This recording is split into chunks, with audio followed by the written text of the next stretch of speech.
अपने पिछले लेक्चरों में हम ये बात कर चुके हैं कि बीम पर जब भी ट्रांसवर्स डायरेक्शन से लोड लगेगा तो बीम में इंटरनल बेंडिंग मोमेंट और इंटरनल शियर पैदा हो जाएगी। इंटरनल बेंडिंग मोमेंट की वजह से जो नॉर्मल स्ट्रेस होगी उसको कैलकुलेट करने का फार्मूला हम डेवलप कर चुके हैं। अपने इस लेक्चर में हम शियर फोर्स की वजह से जो शियरिंग स्ट्रेस पैदा होगी उसका फार्मूला डेवलप करेंगे। शियर स्ट्रेस का रिलेशनशिप निकालने से पहले हम कुछ इब्तदाई बातें कर लेते हैं।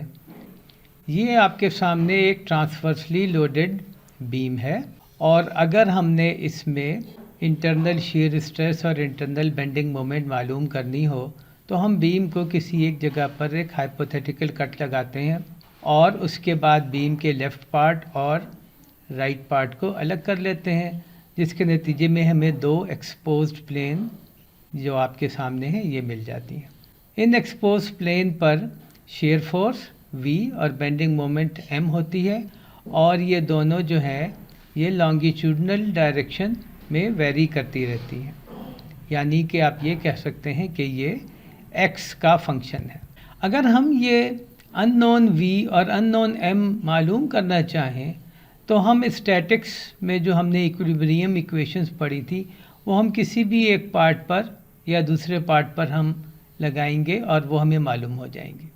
लेफ़्ट पार्ट पर जो m है वही राइट पार्ट पर m है और ये दोनों जो है अपने पॉजिटिव सेंस में आपको हमने यहाँ दिखाई है। इसी तरह लेफ़्ट पार्ट पर जो v है वही राइट पार्ट पे v है और ये भी आपको पॉजिटिव सेंस में हमने दिखाया। ये v और m जो है वो इंटरनल स्ट्रेसेस की वजह से है जो कि एक्सपोज प्लेन पर के हर पॉइंट पर मौजूद है। इस लेक्चर में हम शियर फोर्स और शियर स्ट्रेस का जो आपस में रिश्ता है वो मालूम करने की कोशिश करेंगे। यहाँ एक बात और हम वाज़ह करते चलें कि शियर फोर्स की वजह से क्रॉस सेक्शन थोड़ा सा डिस्टॉर्ट या वॉर्प हो जाता है, मगर ये इतना मामूली और इतना कम होता है कि इसको नेगलेक्ट किया जा सकता है।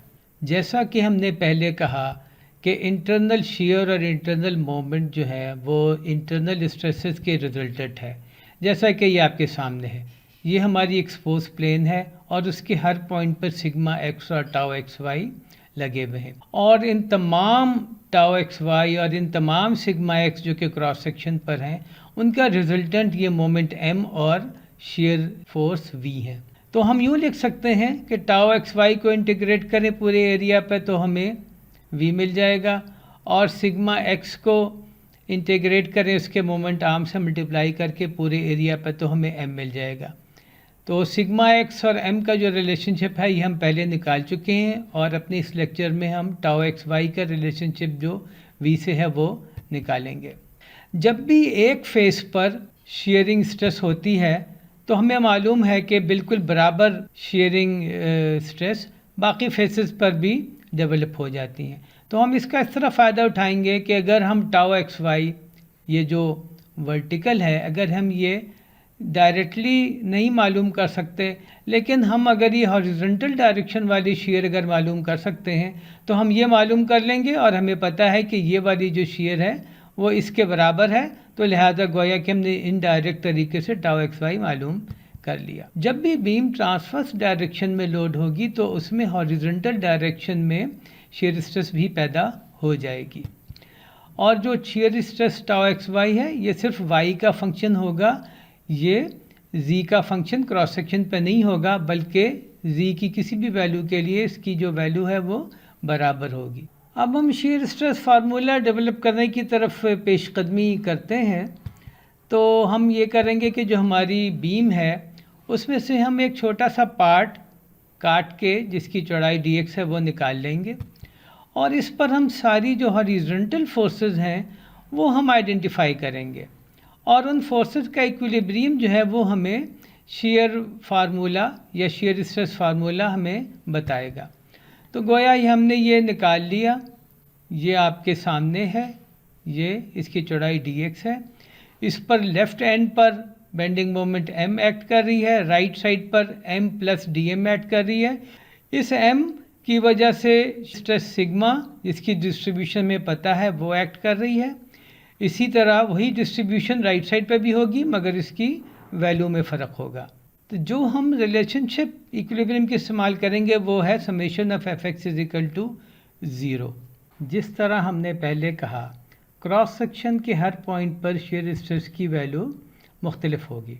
तो हमें एक पर्टिकुलर पॉइंट पर, जो कि लेट से ये पॉइंट है, इस पर हम शेयरिंग स्ट्रेस की वैल्यू निकालना चाहते हैं। उसके लिए हम ये करेंगे कि ये जो हमने पार्ट आइसोलेट किया था, इसमें से ही हम एक और पार्ट आइसोलेट करेंगे। तो पहले हम उस पार्ट को आइडेंटिफाई करते हैं। वो पार्ट लेट से ये है, यानी कि जहाँ पर हम शेयर स्ट्रेस कैलकुलेट करना चाहते हैं, वहाँ से लेके बीम के टॉप तक का हम आइडेंटिफाई करेंगे एरिया, और उस एरिया के साथ जो पूरा चंक है वो हम आइडेंटिफाई करेंगे और इसको आइसोलेट करेंगे। इसकी यहाँ पर चौड़ाई जो है वो t है और इसकी ये वाली चौड़ाई जो है वो dx है, और इस एरिया को हमने नाम दे दिया a प्राइम का।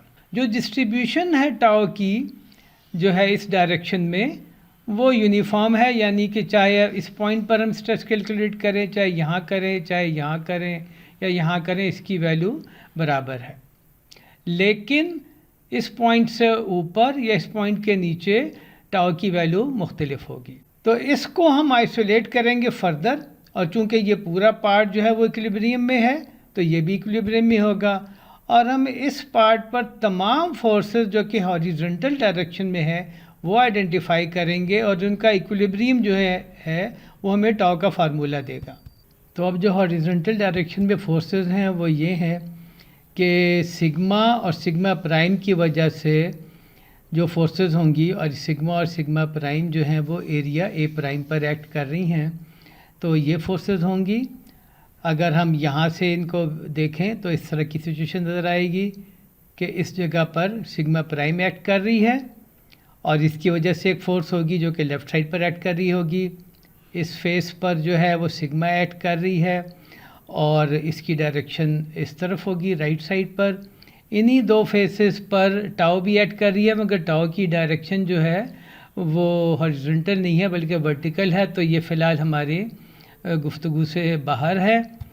और मगर चूँकि यहाँ पर शेयरिंग स्ट्रेस है, तो इस फेस पर भी शेयरिंग स्ट्रेस होगी जो कि टाउ है, और टाउ जो एक्ट कर रही है जिस एरिया पर, वो एरिया टी डी एक्स है, यानी कि ये टी और ये डी एक्स, सॉरी ये dx और ये t, तो ये जो एरिया बनेगा उस पर ये टाउ एक्ट कर रही है, और यही हमने निकालनी है।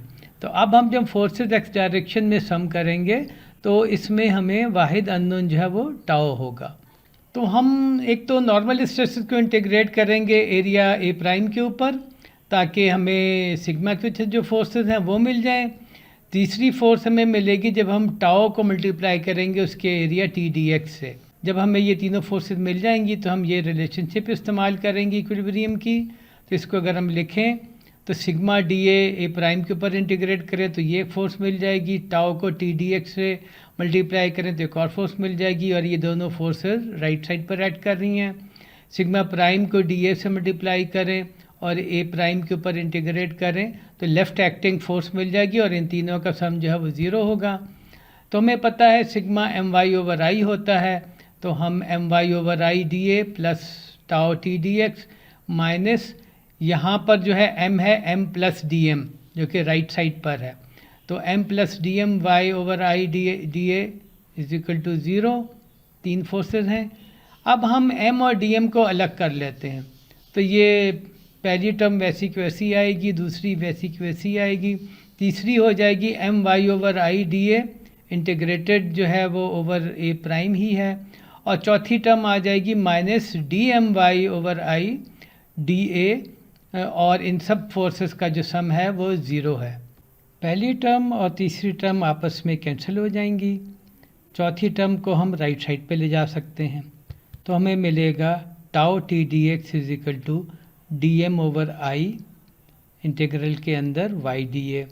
डी एम और आई जो है क्रॉस सेक्शन का फंक्शन नहीं है, बल्कि एक पर्टिकुलर क्रॉस सेक्शन पर इनकी वैल्यू चूँकि कांस्टेंट होती है, तो इसको हम इंटीग्रेशन से बाहर ला सकते हैं।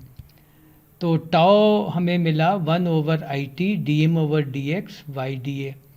dm/dx जो है वो v होता है और इस इंटीग्रल का नाम हमने दे दिया q। और ये इंटीग्रल क्या है? ये है first moment of area a prime about neutral axis. तो फाइनली हमें मिला कि tau is equal to VQ/IT, जबकि टाउ जो है वो शेयर स्ट्रेस है उस पर्टिकुलर लोकेशन ऑफ इंटरेस्ट पर। अब हम थोड़ी सी बात कर लेते हैं कि इस फार्मूले को हमने इस्तेमाल कैसे करना है। तो सबसे पहले हम उस पॉइंट पर जहाँ पे हम शेयर स्ट्रेस निकालना चाहते हैं वहाँ के x और y कोऑर्डिनेट हमें पता होने चाहिए।